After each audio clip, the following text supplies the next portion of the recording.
Kristo asifiwe mtumishi. Amina sana mtumishi, habari za uzima? Nzuri, unaendeleaje? Kwa kweli Mungu ni mwema mtumishi, sijui upande wako. Kwa kweli mimi naendelea vizuri, namshukuru Mungu. Habari za ibada ya leo? Kwa kweli ibada ya leo ilikuwa ni njema mtumishi. Tumejifunza vitu vizuri sana. Vipi kwa upande wako? Kwa kweli mimi ilikuwa njema na ilikuwa yenye baraka sana. Hongera sana na Mungu akubariki. Kwa kweli siku ya leo nimetamani kuwa na wewe na kuhojiana na wewe maswali machache kidogo.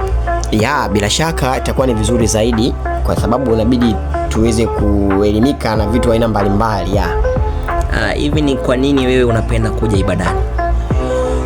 Mimi napenda kuja ibadani kwa sababu kwanza ni mjumuiko wa napenda kuja ibadani kwa sababu ni mjumuiko kama ambavyo ni makutano, kama vile ambavyo Yesu alivyokuwa anakutana na wanafunzi wake, kama ile makutano ambayo Yesu alikuwa nao. Sasa ni kitu gani ambacho huwa kinakufanya usikose ibada? Ni lazima wewe uje kwenye ibada?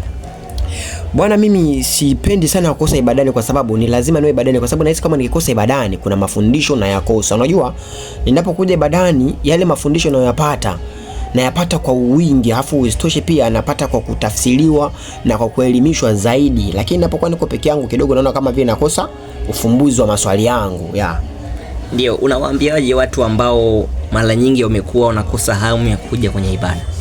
Kwa kweli mimi kwanza nawasikitikia watu ambao wanakosa hamu ya kuja ibadani, lakini pia naweza kusema kwamba ninawaambia kwamba wasiache kwenda ibadani hata kama itokee jambo la aina yoyote.